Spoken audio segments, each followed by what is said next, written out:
On a cold, rainy night, Elias Ward, a single father, cleared the last table of his shift. The elegant woman in the black Armani suit had sat for over an hour nursing coffee, then left without a single dollar in tips. Just an empty plate and a folded note tucked beneath the rim. When Elias unfolded it, refined handwriting appeared with a message that stopped his heart cold. A billionaire left $0, but hidden underneath was something that could change everything for him and his little girl. The rain came down harder as Elias refilled Whit's coffee for the third time that night. The Willow Lantern sat on the edge of town where the streetlights flickered and the pavement cracked. The kind of place where nobody came unless they had to. Friday nights brought the usual crowd. Truck drivers killing time before their next haul. Factory workers too tired to cook. College kids counting quarters for coffee that would last them 3 hours. Elias had worked these tables for 5 years. Before that, he wrote code for a software company downtown. Decent salary, health insurance, a future that made sense. Then Selena died in a car accident on a Tuesday afternoon. And suddenly none of it mattered. Their daughter Ari was 2 years old. Someone had to be there when she woke up. Someone had to make breakfast and tie her shoes and read her stories before bed. Night shifts at the diner paid enough to keep the lights on, and it let him be a father during the hours that counted. He was 34 now, though some days he felt 50. His dark brown skin showed the exhaustion around his eyes. But his smile came easy because he had learned that kindness cost nothing. Whit sat at the counter, trucker cap pushed back, telling a story about hauling refrigerators to Montana in a blizzard. Elias listened and nodded in the right places, though he'd heard it twice before. "You're going to fall asleep at the wheel if you keep drinking, Whit," Elias said. Whit waved him off, but pushed the whiskey glass away. "You worry too much, kid." Over in booth 3, Nola hunched over a textbook, her coffee long cold. She was maybe 19, studying nursing at the community college. Elias had watched her count out coins more than once, her face going red when she came up short. Tonight she ordered the cheapest thing on the menu. When he brought the check, he'd already crossed out the total and written 0. "Elias, I can't." "You can," he said quietly. "Pay it forward someday." She looked like she might cry. He moved to the next table before she could argue. At 9 o'clock, his phone buzzed. He stepped into the kitchen where Rowan was scrubbing down the grill. "It's Ari," Elias said. Rowan nodded. "Go ahead." Elias answered on the second ring. "Hey, sweetheart." "Daddy, I miss you." Her voice was small and sleepy. "When are you coming home?" "Not until late, baby. But Mrs. Henderson is right there if you need anything." "I know. I just wanted to say good night." Something in his chest pulled tight. "Good night, Ari. I love you." "Love you too, Daddy." He stayed there for a moment after she hung up, staring at the cracked tile floor. 5 years of this. 5 years of missing bedtime and school plays and the sound of her breathing in the next room. When he pushed back through the kitchen doors, he noticed the woman in the corner booth for the first time. She did not belong here. Her suit was black and sharp, the kind that cost more than his rent. The watch on her wrist caught the fluorescent light. Her deep brown skin was flawless, her natural hair pulled back elegantly. She'd been sitting there for over an hour, 1 cup of coffee, 1 slice of apple pie she barely touched. No phone, no book, just sitting, watching. Elias approached with the coffee pot. "Can I warm that up for you, ma'am?" She looked up. Her eyes were dark and measuring, the kind of gaze that saw too much. "It's fine." Her voice was smooth, controlled. She looked back down at her cup. He retreated. Something about her made him uneasy. At 10:30, she walked to the counter. The total came to $8.50. She handed him a credit card without a word. He ran it, gave her the receipt. She signed it and walked out into the rain. Elias looked down at the receipt. The tip line was blank. 0. He felt the disappointment settle low in his gut, though he wasn't surprised. Rich people rarely tipped well. He moved to clear her table. That was when he saw the envelope. It sat beneath the edge of the plate, white and crisp. On the outside, in precise handwriting, "For the waiter who remembers names." His hands were shaking as he opened it.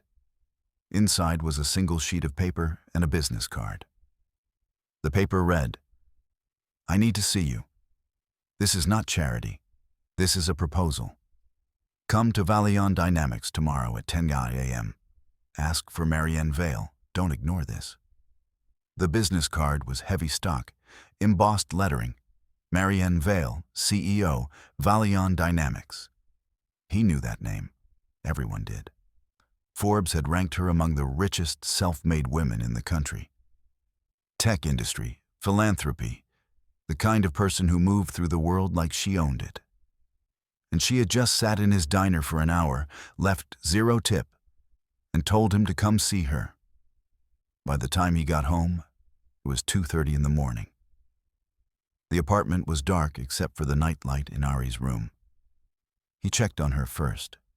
She was asleep, curled around her stuffed rabbit, her braids tangled on the pillow. His phone buzzed. An email from Ari's school. The subject line read, "Important update on tuition." He read it twice. Next semester's tuition was increasing from $1,200 to $2,500. His bank account had $340 in it. Ari couldn't transfer schools. She had friends there. Her teachers knew her. It was the only stable thing in her life after Selene died. The note in his pocket felt heavy. He pulled it out and read it again. If there was even a 1% chance this could help her, could he really walk away? The building was 40 stories of glass and steel. Elias stood on the sidewalk for 10 minutes before he crossed. He wore the only suit he owned, the one from his wedding 7 years ago. It was too tight in the shoulders now. The lobby smelled like expensive cologne and fresh flowers. The woman behind the reception desk glanced up as he approached. "I'm here to see Marienne Vale. My name is Elias Ward." The woman picked up her phone, murmured something, listened. When she looked at him again, there was surprise. 38th floor, the elevator on the left. He rode up alone. His reflection stared back at him from the polished walls. He looked out of place. A young man in an expensive suit met him immediately. "Mr. Ward, right this way." They walked past offices where people sat at computers worth more than his car. The assistant stopped at a set of double doors.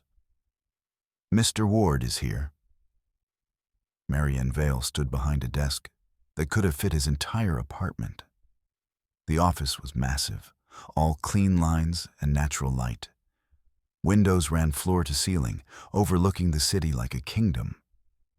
She wore a different suit today, charcoal gray. Her natural hair was pulled back in a way that made her look sharper. "Thank you, David," she said. The assistant nodded and left. Marianne gestured to the chairs across from her desk. "Please, sit." She walked to a small table near the window where a coffee maker sat. "Coffee?" "Sure." She made 2 cups in silence, then brought them both to the desk. It was strange watching a billionaire pour coffee. He'd expected her to have someone do it for her. "Thank you for coming," Marianne said. "I wasn't sure you would." "With all respect, Miss Vale. Why am I here, and why the 0 tip?" She took a sip, then set it down carefully. The tip was a test. I needed to see how you'd react to being overlooked. Something hot flared in his chest. You tested me like some kind of experiment? Yes. And you passed. You didn't curse me, didn't complain, didn't even frown. You just said thank you and wished me a good night. Elias stood up. The chair scraped against the floor. I don't know what kind of game this is, but I'm not interested. It's not a game. Sit down, please. He stayed standing. I came here because I thought maybe this was real. But you're just bored. You wanted to see what the poor waiter would do. I need someone who treats people with dignity regardless of their status. Marianne stood as well. I've been looking for months. I watched you for an hour in that diner. The way you handled the drunk trucker, the college girl who couldn't pay.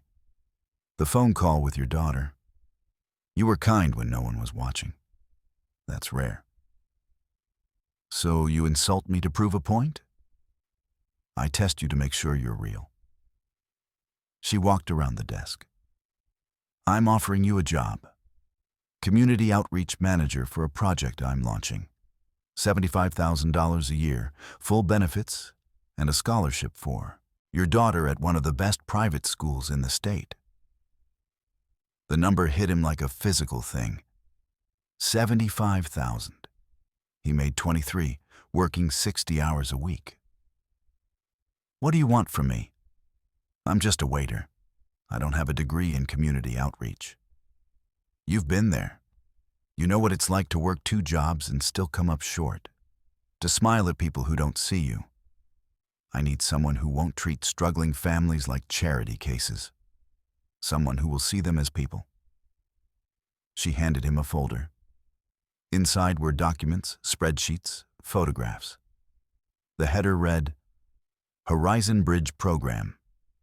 A program for single parents in difficult circumstances.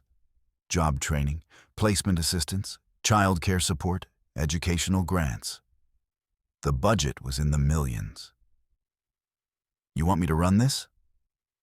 I want you to help build it, to make sure it actually helps people instead of just making me look good. Marianne sat back down. You have 3 days to think about it. This is too much. There has to be a catch. The catch is that you'll work harder than you've ever worked, that you'll carry the weight of knowing families are depending on you. She met his eyes. If that sounds easy, then you're not the right person. That night at the diner, he told Rowan about the meeting. Rich people don't give, Elias. They buy. Rowan scraped the grill with hard, angry motions. What do you think she wants to buy from you? I don't know. That's what scares me. Tessa pushed through the doors with a tray of dirty plates. I heard about Vale. My cousin worked for one of her companies. She's ruthless in business. Fires people without blinking. Elias leaned against the counter. I don't know what I want. You want to take care of your kid, Rowan said, softer now. Just make sure you're not trading one kind of broke for another. After his shift, Elias picked up Ari from Mrs. Henderson's apartment. Ari was tired, rubbing her eyes as they walked home. Can we stop at the store, Daddy? I need pencils for school. They went to the grocery on the corner. Ari held his hand as they walked down the school supply aisle. She picked out the cheapest pack of pencils, already knowing not to ask for the fancy ones. On their way to the register, they passed the book section. Ari stopped, her eyes catching on a colorful cover. A kid's science book filled with pictures of planets and animals. $15. Daddy, can I? She stopped herself. Never mind, I can get it from the library. He looked at the book, at his daughter's face, at the way she'd already learned not to ask. Next time, sweetie, he said, his voice rough. She said it with such easy acceptance that it broke something in him. After Ari was asleep, Elias searched for Marienne Vale online. Most of it was what he expected. Self-made billionaire, tech industry. But then he found an older article from 2010. The headline read, "From Waitress to Boardroom. Marienne Vale credits, late mother's work ethic." Marianne's mother, Grace Vale, had worked as a waitress for over 20 years, raising her daughter alone after her husband died. Grace had worked 2 jobs most of her life, sacrificing everything. Elias stared at the screen. Marianne's mother had been a waitress, a single parent, just like him. The next morning, he called the number on Marianne's card. "I need to know the real reason," he said. "Why me? The actual reason." There was a long silence. "Then come back to my office, 2 o'clock. She met him in the lobby herself, which surprised him. She led him to a smaller conference room. For the first time since he met her, she looked uncertain. "My mother's name was Grace," Marianne said. "She raised me alone. My father died when I was 3. She worked as a waitress at a place called Harbor Spoon Cafe. 2 shifts a day, sometimes 3. She was exhausted all the time, but she never complained." Elias listened. "When I was 15, she got hit by a drunk driver. Broke her back. 3 surgeries, physical therapy for months. We were going to lose everything." Marianne's voice was steady, but her hands were folded tight on the table. "There was a man who came into Harbor Spoon every morning. My mother said he was poor, worked construction, could barely afford breakfast. But when he heard what happened, he organized a fundraiser.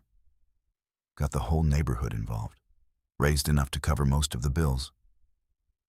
She looked out the window. "My mother tried to find him after she recovered, wanted to thank him. But he was gone. She never got to thank him. It bothered her for the rest of her life." "And you're looking for him?" "He died 5 years ago. I found out too late." Marianne turned back to him. "But I saw in you what my mother saw in him. Dignity without arrogance. Kindness without expectation. She used to say he always remembered her name. You do the same thing. You see people. So this is about your mother. This is about honoring what she valued." Marianne's voice was firm. "I'm not choosing you because you're poor. I'm choosing you because you're good. There's a difference. What if I fail? My mother wasn't good enough by society standards. She never finished college, worked minimum wage her whole life. But she was good. That's what matters. Then I need to talk to my daughter." He made Ari her favorite dinner, mac and cheese with hot dogs cut up in it. After they ate, he sat her down on the couch. "Ari, I need to talk to you about something important." He told her about the job offer, about the money, about the school. He kept it simple. "Would we have to move?" she asked. "No, baby. Same apartment, same neighborhood." "Would you still work at night?" "No. I'd be home for dinner every night." Her face lit up. "Really?" She threw her arms around his neck. "Then you should do it, Daddy. I miss you at dinner."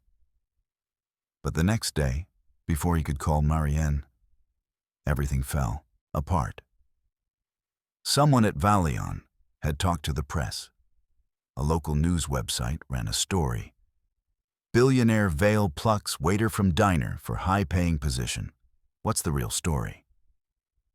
The article was full of speculation, implications about their relationship. By that afternoon, everyone at the diner knew. Rowan wouldn't look at him. Even Harold, the owner, pulled him aside. "Elias, I don't know what's going on with you and that woman, but be careful." The worst part came that evening. Ari's teacher called. Some of the kids at school had heard their parents talking. They were teasing Ari, calling her dad a gold digger. Ari came home crying, asking if Daddy had done something bad. He held her in his lap, wiping her tears, feeling rage and shame and helplessness twist inside him. No, baby. Daddy didn't do anything wrong. Then why are they being mean? After she fell asleep, he called Marianne. His voice was tight. I can't do this. I can't let my daughter suffer because of me. Elias, listen. The money isn't worth her dignity. I'm sorry. He hung up before she could respond. The next morning, there was a knock on his door. Marianne stood in the hallway, looking completely out of place in her expensive coat and heels. He let her in because he didn't know what else to do. She looked around the tiny apartment. Ari was eating cereal at the small table, still in her pajamas. She looked up, surprised. Who's that, Daddy? This is Miss Vale. Marianne walked over and crouched down next to Ari's chair. Hi, Ari. I brought you something. She pulled a book from her bag, the science book from the store. Ari's eyes went wide. How did you? Your dad told me you liked science. Ari looked at Elias, uncertain. He nodded. She took the book carefully. Thank you, Ari whispered. Marianne stayed crouched there. Your dad is the bravest man I know. He said no to a lot of money because he loves you. That's what real fathers do. Ari's lip trembled. But the kids at school don't know what they're talking about. My mom was like your dad. She worked hard. People looked down on her sometimes. But I was proud of her. You should be proud of your dad. Ari nodded, tears running down her cheeks. Marianne stood and turned to Elias. I'm handling the newspaper. They'll print a retraction, and I've called Ari's school. If any child harasses her again, there will be consequences. She met his eyes. If you walk away, I respect that. But know this, you're not doing this for money.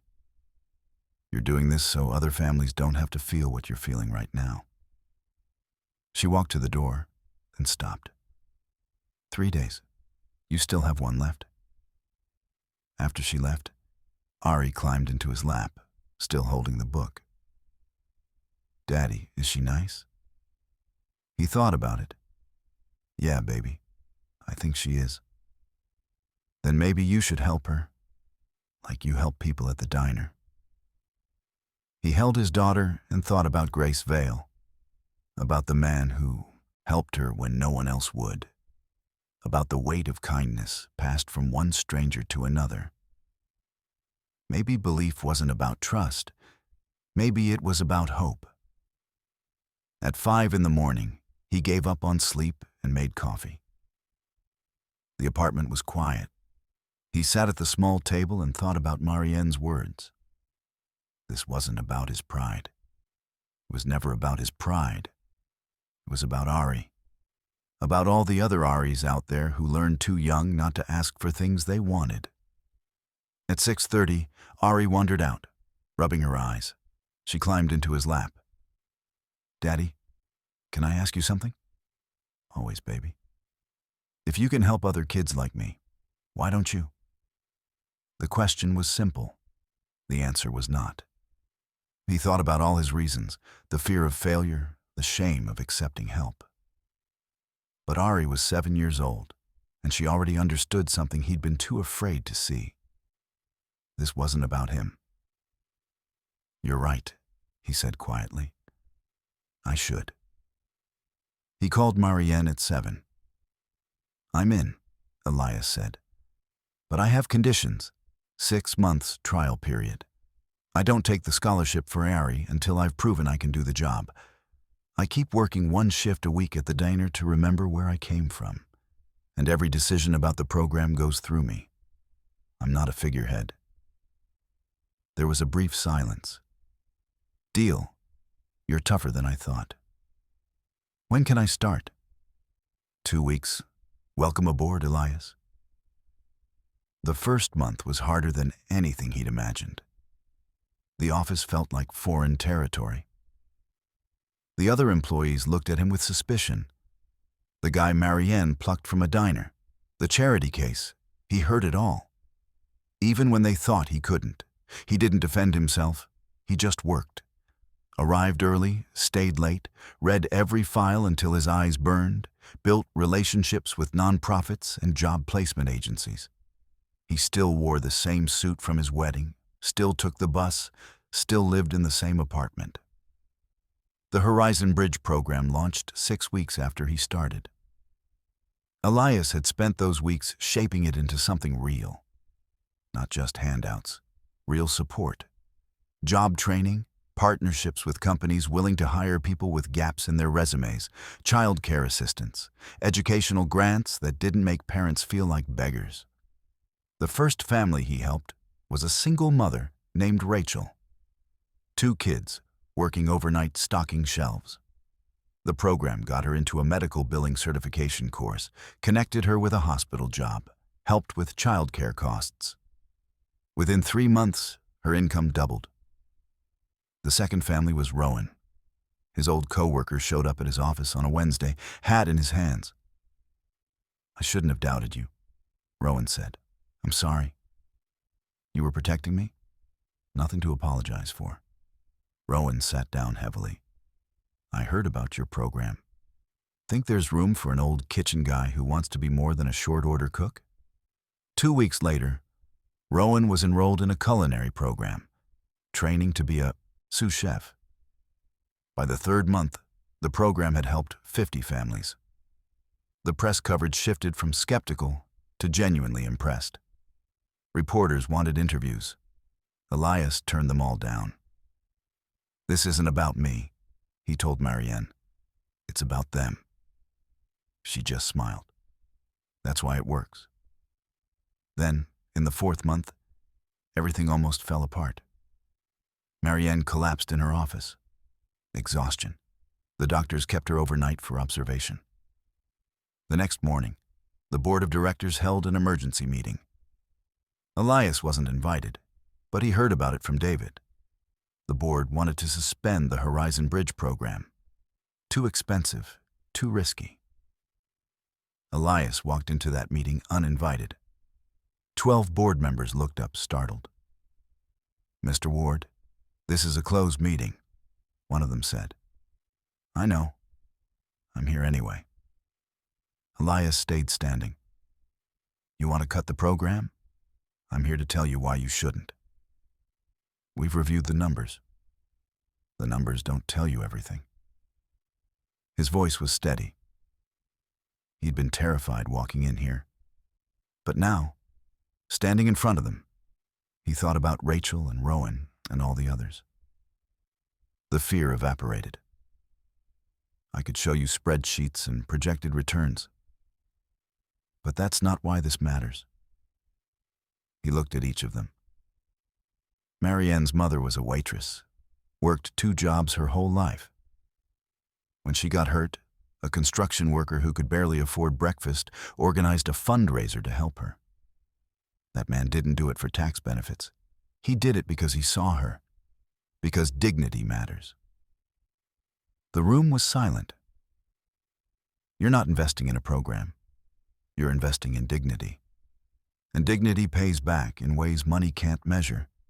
It pays back in kids who grow up without shame, in parents who can look their children in the eye.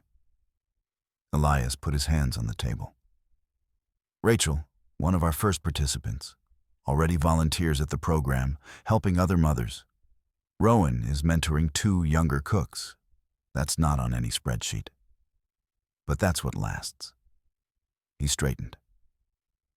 If you cut this program, you're cutting hope. So either you keep it running, or I walk. Your choice. He left before they could respond. 2 hours later, Marianne called him from the hospital. The board voted to continue funding, unanimously. "I heard you threaten to quit." "I meant it." She laughed, tired but genuine. "I picked the right person." 6 months after he started, Elias stood in his apartment looking at a letter from Ari's school. Her scholarship had been approved. He'd earned it, proven himself. But when he told Ari, he made a different choice. "We're going to turn down the scholarship, sweetie." She looked confused. "But why?" "Because I want you to stay at your school, with your friends, with kids like you." He crouched down to her level. "We're going to be okay now. We don't need the expensive school. We just need a good one. And you already have that." "So, we're rich now?" Elias smiled. "No, baby, we're something better. We're enough, and we help other people be enough too." She threw her arms around his neck. "I like that better anyway." That Friday night, Elias worked his shift at the Willow Lantern. He'd kept his promise, one shift a week, every week. Harold still owned the place. Rowan was gone, working at his new restaurant. But Tessa was still here. Whit still sat at the counter. Nola had graduated and was working as a nurse now. But she came back sometimes to leave big tips for the new servers. Near closing time, a man walked in.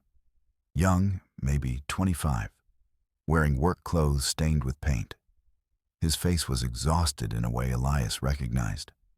The man sat at the counter and studied the menu with the careful attention of someone counting every dollar. He ordered the cheapest coffee and nothing else. Elias brought it over. "Long day?"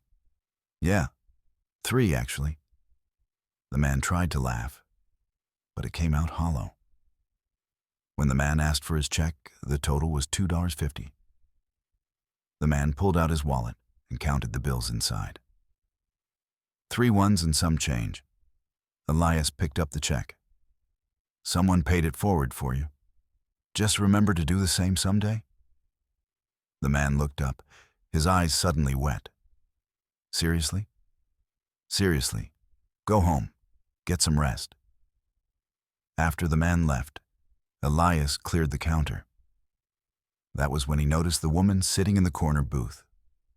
The same booth where this had all started 6 months ago. Marianne sat with a cup of coffee and a slice of apple pie. She was smiling. Elias walked over. "You know, most CEOs don't hang out in diners at midnight. Most CEOs don't know what they're missing." She finished her coffee and stood, placing 2 bills on the table, a 50 and another 50. Beneath them was a folded note. Elias picked it up and read, "You're doing great. Keep going.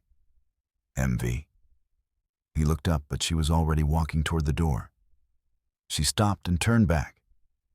"That man you just helped, his name is Caspian. He's a painter, putting himself through art school." Marianne smiled. "He's going to be fine, because someone saw him, just like someone saw you." She left. Elias stood there, holding the note and the $100. He put the money in the team tip jar, where it would be split among all the servers tomorrow. But he kept the note. Outside, the rain had stopped. Elias locked up the diner and walked to his car. His phone buzzed. A text from Ari. "Love you, Daddy. See you in the morning." He smiled and texted back, "Love you too, baby." Some tips weren't measured in dollars. Some tips changed lives. And some tips kept changing them, rippling outward in ways you could never predict. From Grace Vale to a construction worker, from that worker to Marianne, from Marianne to him, from him to Rachel and Rowan and Caspian and dozens of others. The note in his pocket felt warm. He got in his car and drove home, where his daughter was sleeping and tomorrow was waiting. Where enough was finally enough. And where kindness, once received, could be given again and again, forever forward.